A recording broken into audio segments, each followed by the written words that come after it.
我是赵少康，欢迎你来到 TVBS 少康战情室。在我们现场特别来宾，沈富雄委员、戴伟山议员、黄伟汉先生、谢龙介委员、陈凤馨小姐。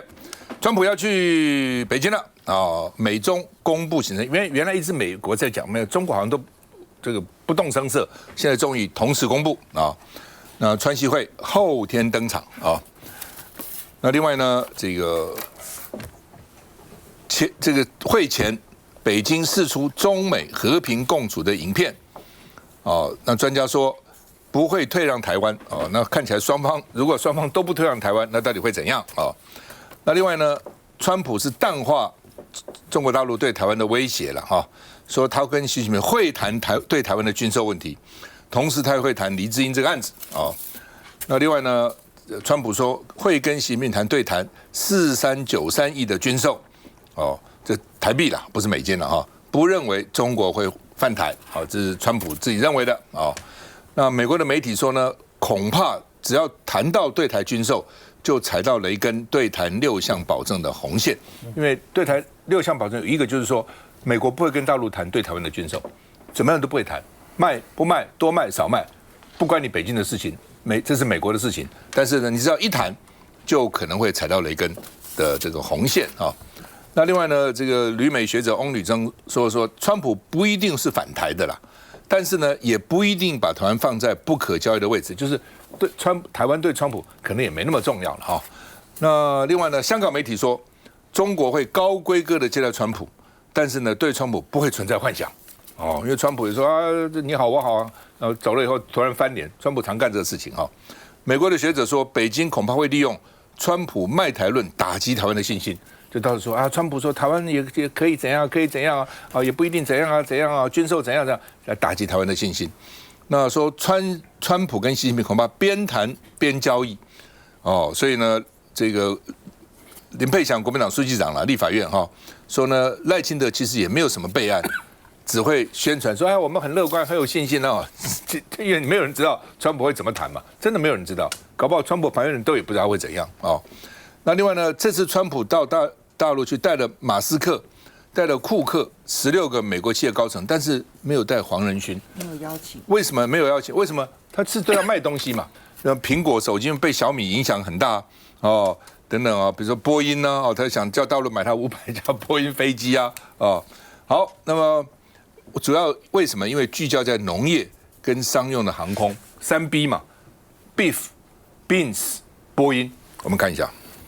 To clash, confront each other, and wear each other down, or engage in sincerity and good faith. 川普访北京举行川习会的前夕，大陆外交部在国内翻墙才看得到的 X 平台上发布这段回顾美中关系的暖身影片，劝说美中和平共荣，似乎是先递出了橄榄枝。Look, I have a great relationship with President Xi. We're doing a lot of business, but it's smart business.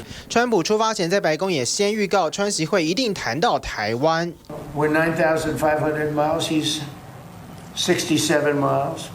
It's a little bit of a difference, but you know, there's a lot of support for Taiwan from Japan and from countries from that area. 川普还说一定会跟习近平讨论美台军售。Well, I'm going to have that discussion with President Xi. President Xi would like us not to, and I'll have that discussion. That's one of the many things I'll be talking about. 对台军售还要问过北京吗？事实上不符合过去的惯例。美国对台6项保证明确有提到，继续依照台湾关系法对台军售，而且美中建交后签的817公报，不代表对台军售会征询北京意见。I don't think that President Trump really views the defense of Taiwan as something that is absolutely critical to American national interests. He's never intimated that he might. The concept of strategic ambiguity seems a lot less strong under this president. 白宫以背景说明方式答复 TVBS 提到，美国政策依旧是维持台湾对中国的防御能力来吓阻，而且川普去年12月批准111亿美元的军售也符合政策。川普第一任期对台军售金额已经超过了历任总统，并没有直接回复征询北京意见是否符合惯例。I mean, he'll bring up Taiwan, I think, more than I will. 届时川习闭门会谈了多少台湾问题？美中台3方密切关注。哎，龙介委员，川普会这次跟习近平谈出卖台湾吗？很危险的。会怎样？最危险会怎样？你看嘛，哦，民进党当时不断在催在野党要赶快通过，那当然他是希望1.25兆，其实基本上8000亿是满足了。那我们通过了7800亿，加上一般预算有20亿美金呢，那大概就是8400多亿。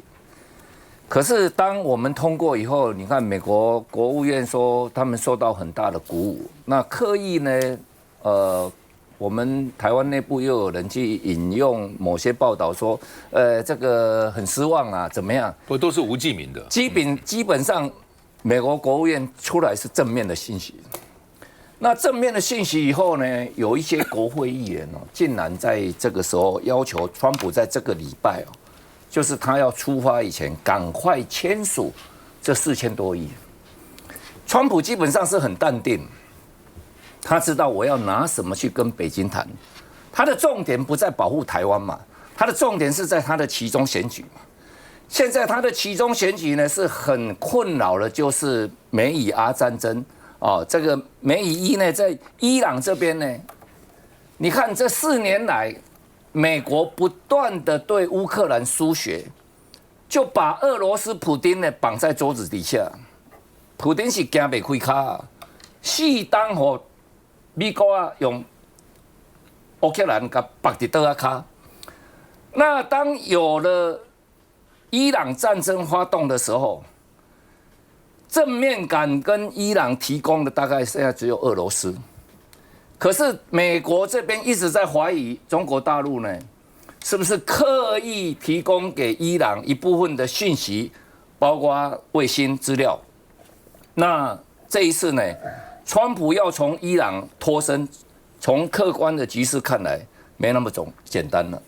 那选举马上要到了，今年就要选举。所以他利用这个，他的选举并不止于说止战了，还有就是要有卖东西、农业、飞机等等。那这些采购，你也要甜，也要甜，也要大碗跟碗钱啊，都拢好你的二啊。所以他知道他必须拿一些东西去让北京有一点交代。所以为什么在这个礼拜有这么多国会议员希望川普你赶快批了？因为批了以后就定案了嘛，发价书就来了，那就变成是8400亿就定案了。所以我担心的是，川普讲了一句：“我不认为北京会犯台。”我在唱呢，你放这个消息出来，那有可能这个军售会黄哦，就可能会有变数了。那是不是我们交换？当然不是讲说美国跟大陆把台湾拿去做什么交换，不是这样，就是说以这个军售案，然后我为了让北京有所交代，那确实也是因为我想怎么样做什么交换，我可以答应你，这4400亿的军售我不批准，这可能会成为谈判的筹码之一。否则，但他交换的也并不是只有农业，因为农业是属于我用贸易跟你交换的。但是他要求的可能是你对伊朗的提供要有限度的资源，就因为美国也很理解你提供他什么嘛，尤其是一些无人机的零部件还有卫星资料。伊朗在后面这2个月的导弹是精准度提升了将近25%，精准度那你不可能，伊朗你本身不可能在这个时候你有去做什么卫星的部署，没有嘛？那俄罗斯是原本就跟他是处于在战略的伙伴上，该提供的都已经提供了，尤其是包括生产上，甚至从北韩透过北韩的一些东西运到伊朗来。所以我不敢讲北京是不是有这种想法，但起码普丁一定会想，你给我绑你德卡，我也要利用伊朗。把美国在中东绑住的话，那你对我这边呢？一样，我也可以做三角谈判嘛。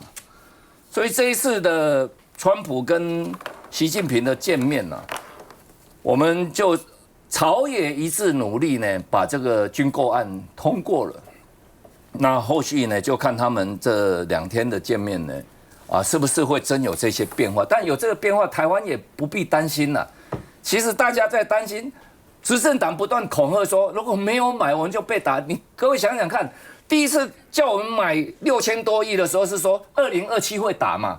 好，现在你6000多亿、5700亿货没办法交，就说2027不会打。那你现在我又搞了8000亿跟你买，你到底告诉我什么时候会打？你这8000亿又搞到8年才交货，那到底会不会打？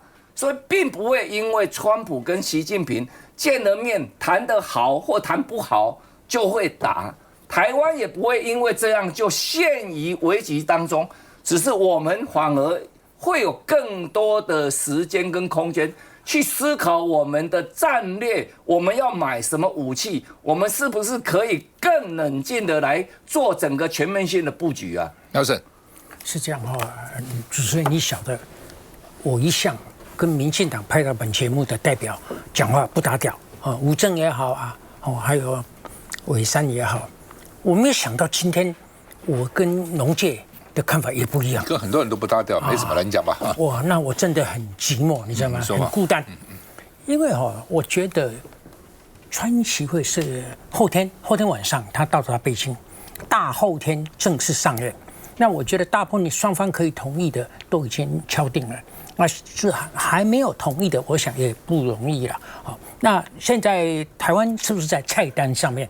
我认为台湾本身不可能上菜单，是跟台湾有关的议题、有关的 issue， 那也许就在也不能算是菜单。那只有2个嘛，一个是老共北京要川普在台独的立场上要进阶，从不支持要变成反对态度这个我们等一下谈。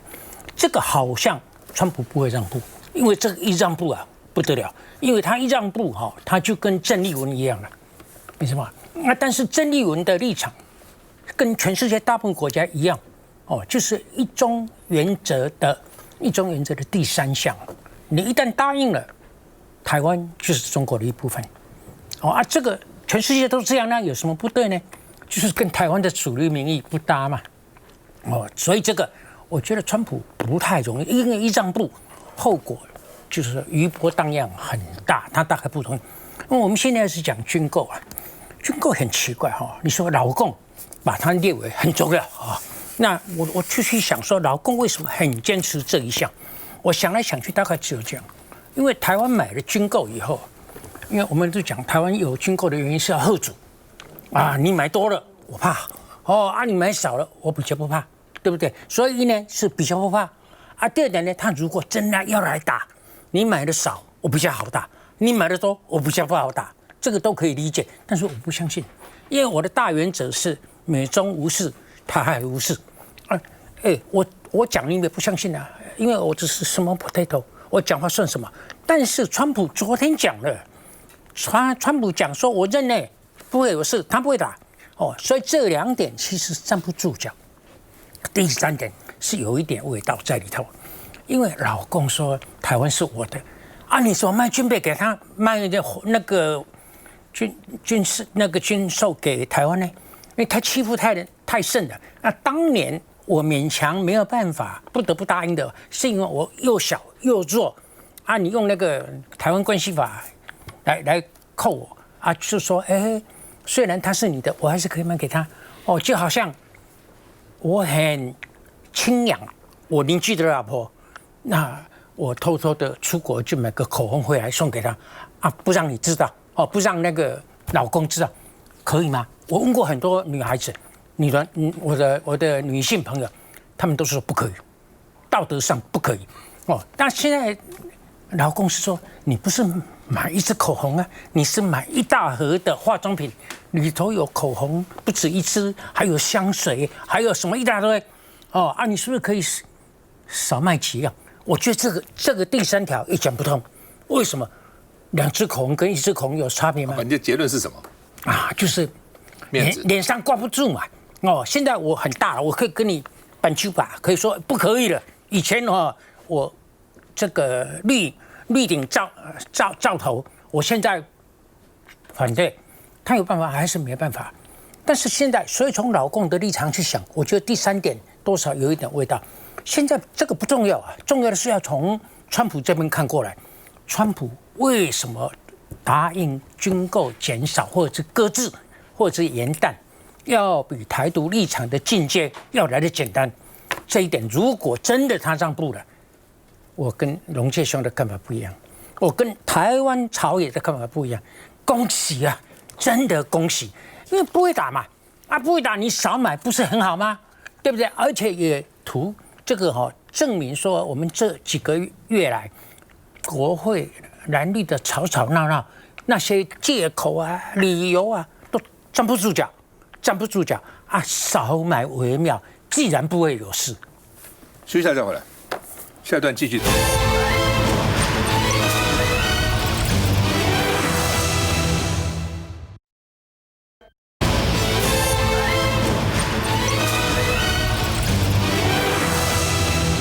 好，那么川普马上到大陆去哈，然后呢，这个13号晚上到，14、15号下午走了啊。那当然，外交部是外交部吧？外交部次长有说担心我们在菜单上。那川普也说我会讨论这个军售的问题啊，等等等等哈。那到底川普有人担心到底会不会卖？有人说也卖不了了，到底会怎样？凤馨怎么看？川普今天在白宫回应记者的时候，你要注意那个问答的方式。记者直接问的是说，你认为美国应不应该继续的军售武器给台湾？直接这样问哦，要他回答应该或不应该。然后川普不回答应该，也不回答不应该，他直接讲说我要跟习近平主席讨论这件事情。他直接这样回应，然后后面就提到说，这个习近平主席并不希望我们呢卖武器给台湾，那这件事情他们非常在意，我们将会讨论这个议题。那么川普提到说要跟习近平讨论这件事情，已经不止一次了。他其实在2月份的时候跟习近平通完电话，那是习近平主动的。那么通完电话之后，他就主动说我要去跟习近平讨论军售台湾的事情。然后之后中间他又提了一次，这一次是他出发前在白宫跟记者见面的时候提这件事情，而且他还主动提了一些事情。他说台湾距离大陆只有67英里，可是呢，距离美国太远了，这他也不止讲过一次了。然后接着他第3个部分就提到说，日本还有附近的周边国家，很多国家支持台湾，给了很多的援助，很多的支持。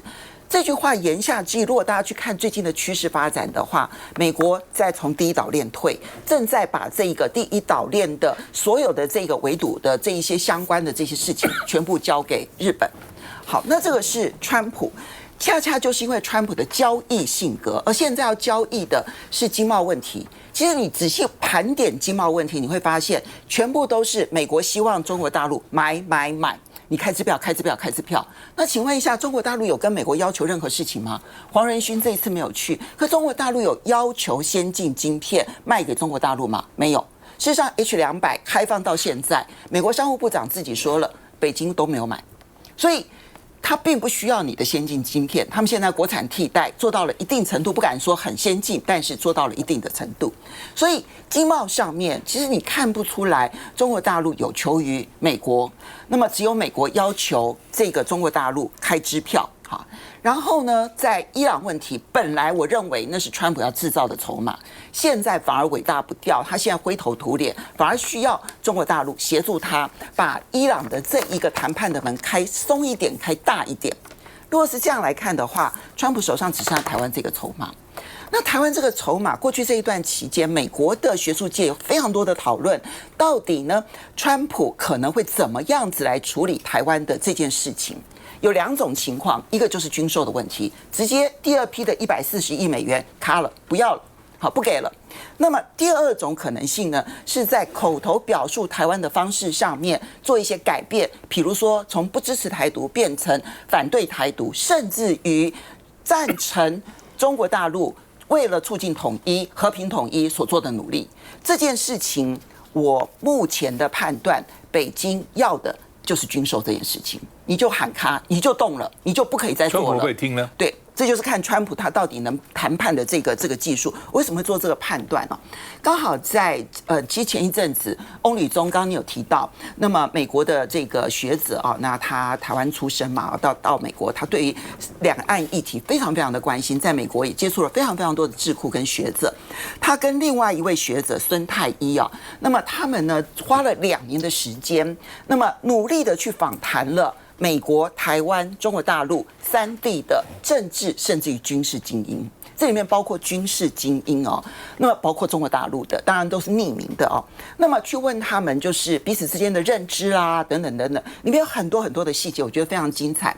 可是里面有一件事情让我一看眼睛一亮的，就是对于两岸之间会不会发生战争，你知道吗？认为几率最低的，其实反而是大陆的精英，他们认为几率对，他们认为几率最低。那他们为什么认为几率低呢？他们对自己非常有自信，他们认为终究是用和平统一的方式会完成的。他们对自己的不管是治理的方式啦，等等等等，都非常的有信心。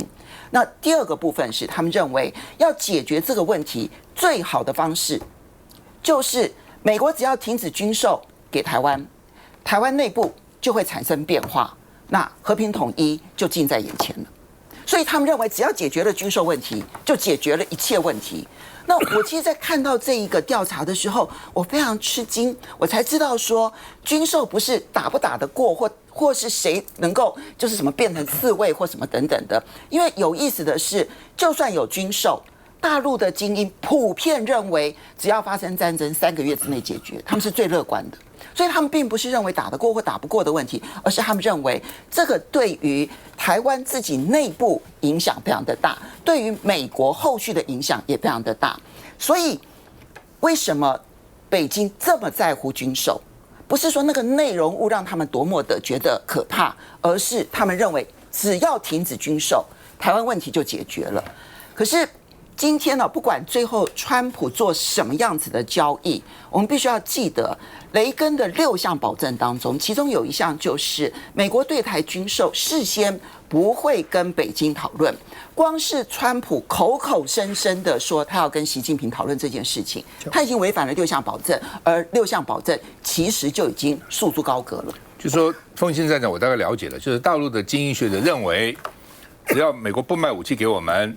然后事实上，就算卖武器给我们，大陆也是越来越大嘛，这也没办法，因为它本来就越来，它这么14亿人，经济规模那么大，它当然是越来越大嘛。那比你大到一个地步以后，台湾这边人就可能觉得说，哎，算不要打了，不要打了，不战而屈人之兵嘛，他是这样想啦。哦。那到底会不会这样发生？哦，那当然最好两岸是不要打仗了。哦，所以我也才觉得说，你大陆不要急嘛。如果大陆认为时间站在他那边，那就没有什么好急的嘛。在历史上30年、50年、100年都是很短了，那大家各自发展嘛，他发展他的。对不对？我们发展我们的，然后几十年以后，那再看形势嘛。那也不是，可能也不是我们这代人能够知道的。但是就是不要打，无论不要打，一打了，一旦流血了，两岸一旦发生战争了，那个伤害就非常大了。来，伟珊。因为在川习会里面，中国当然是会想要谈台湾问题的。不过对美国来说，台湾是一个重要，但是并不是一个需要在第一时间谈的这个内容。那当然，我觉得在这次川习会里面，川普应该看起来就只是要做一个外交上面先礼后兵的动作。因为你们看这次的这个访谈的这个行程其实非常的短哦，3天2夜。虽然说是3天2夜，可是实际上它是第1天的晚上才到，那第3天的中午吃完午饭之后就飞走。那基本上你可以谈的时间其实并不是这么多。那台湾问题也不是美国现在最在乎的问题，美国现在最在乎的应该还是伊朗的这个状况。那因为我们都知道，现在伊朗这个背后，当然这个中国在后面嘛，不管是给予他资源的挹注也好，跟他购买石油也好，让他可以撑下去哦，所以这个一定是他想要谈判的重点。那有些人会觉得说，那会不会是要谈一些贸易战的一些细节呢？是不是有一些商品是不是应该要互相来说一下这个关税的问题？不过当然我们可以看到，美国应该说这个中国每次在这个贸易战啊，或者在这个贸易协定的部分，其实往往都是不遵守承诺的，所以也没什么好谈。所以川普这次来，应该也只是要来跟习近平表达他对于这个目前现在中东立场的一个看法。那对于台湾，我相信台湾现在只要维持现状，对美国来说当然就是最好的一个保障。那当然我们会看到现在在这个军售，这个真的是被国民党大砍的这个状况之下，我相信美国人的心中应该还是有非常大的不满。那也代表说，这个台湾的内部至少在这个在野党的部分是没有想要捍卫台湾而持续跟中国唱和的状况。我想这个美国应该也是看得非常的清楚。好吧，到底这个川普去北京跟习近平见面，那台湾到底会怎样？台湾会被出卖吗？会出卖什么？到底川普会不会这样回去以后就不卖这个武器给台湾了？休息一下再回来。